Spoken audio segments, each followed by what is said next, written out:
JBF industries textile sector वाली इस company के कॉम्पिटिटर मार्केट में कहीं ज़्यादा है। इसका primary business manufacturing of polyester chips yarn में है।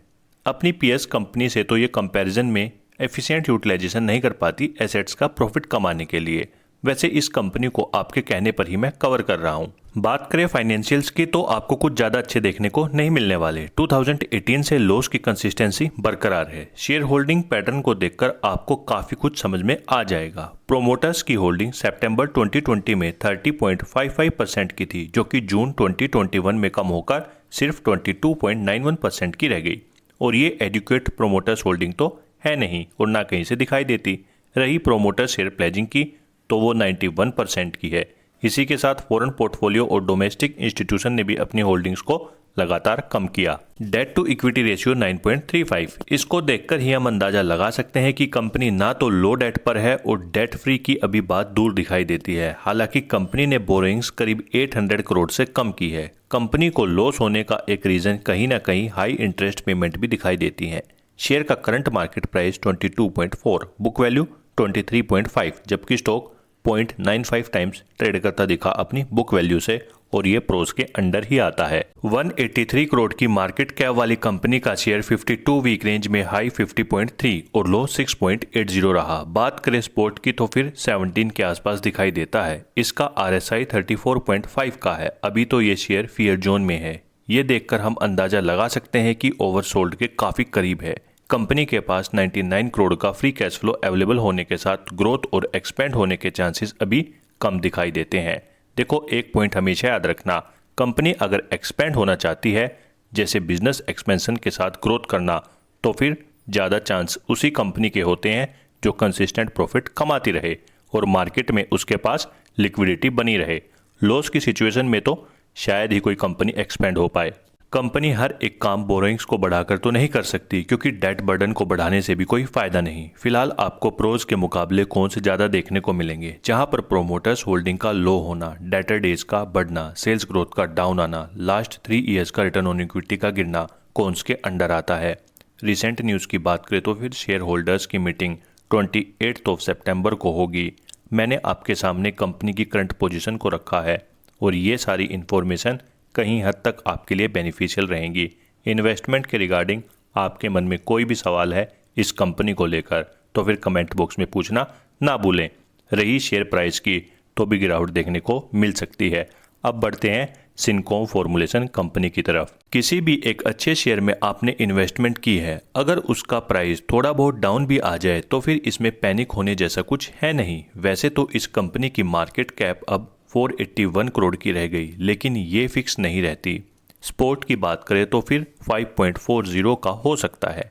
जैसा कंपनी पास्ट में परफॉर्म करती आई है, वैसा ही कुछ नेक्स्ट क्वार्टर में भी इसकी एक्सपेक्टेशन रहेगी और कंपनी भी एक अच्छा क्वार्टर ही एक्सपेक्ट करती है। इसका लास्ट 5 ईयर्स का CAGR काफ़ी अच्छा रहा, 22.87%।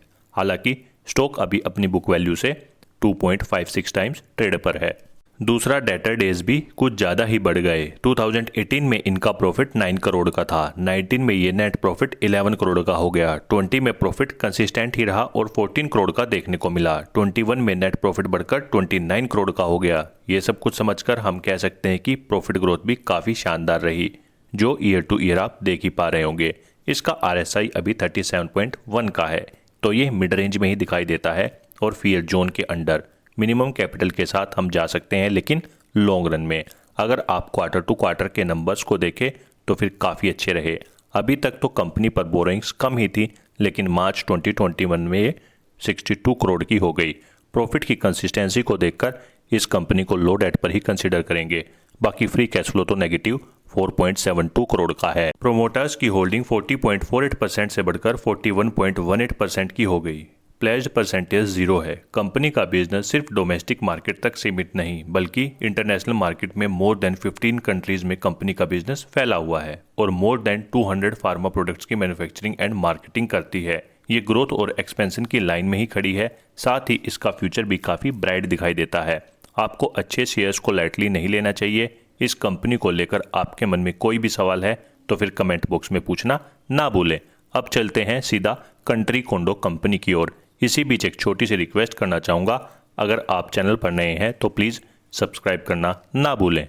सबसे पहले हम रिसेंट डिस्क्लोज हुए जून एंड क्वार्टर रिजल्ट की तरफ चलते हैं। इस बार कंपनी को 1.73 करोड़ का नेट प्रॉफिट हुआ, हालांकि ऑपरेटिंग प्रॉफिट नेगेटिव 1.71 करोड़ का रहा। प्रॉफिट होने के पीछे सबसे बड़ा हाथ अदर इनकम का भी देखने को मिला। अब आप कंसिस्टेंसी की बात करें तो फिर क्वार्टर टू क्वार्टर की बात हो या फिर ईयर टू ईयर की, प्रॉफिट की कंसिस्टेंसी बरकरार है। ये कंपनी अभी काफ़ी छोटी है, इसकी मार्केट कैप सिर्फ 23.7 करोड़ और 52 वीक रेंज में शेयर हाई 4.80 और लो 1.10 रहा। कंपनी का primary business sale of plots under real estate segment में है। मार्च 2020 में कंपनी पर 1.06 करोड़ की बोरिंग्स थी, जो कि कम होकर सिर्फ 31 लाख की रह गई। स्पोर्ट की बात करें तो पहला 2.60 पर देखने को मिल सकता है और दूसरा 2.30। RSI 56.2 का देखने को मिला। गिरावट के साथ मिनिमम कैपिटल स्ट्रेटजी का यूज कर कंसिडर किया जा सकता है। अभी RSI मिड रेंज में ही है। देखो, पेनी स्टॉक्स में रिस्क ज़्यादा होता है और अपनी सेविंग्स का सारा अमाउंट एक ही शेयर में नहीं लगाना चाहिए और ना लोन लेकर इन्वेस्टमेंट को प्रेफरेंस देनी चाहिए। यहाँ रिस्क फैक्टर काफ़ी बढ़ जाएगा। बाकी कंपनी के प्रॉफिट मार्जिन स्टेबल दिखाई नहीं देते, वर्किंग कैपिटल रिक्वायरमेंट्स को जरूर पूरा करती है। कंपनी को नीड है अगले 2 से 3 क्वार्टर अच्छा निकालने की और ज़्यादा फोकस सेल्स पर रखे ताकि प्राइमरी बिजनेस से ग्रोथ और एक्सपेंशन के चांसेस इंक्रीज हो सकें। आई होप ये सारी इन्फॉर्मेशन आपके लिए बेनिफिशियल और प्रॉफिटेबल रहेगी। मिलते हैं नेक्स्ट वीडियो में, तब तक के लिए bye bye and take care.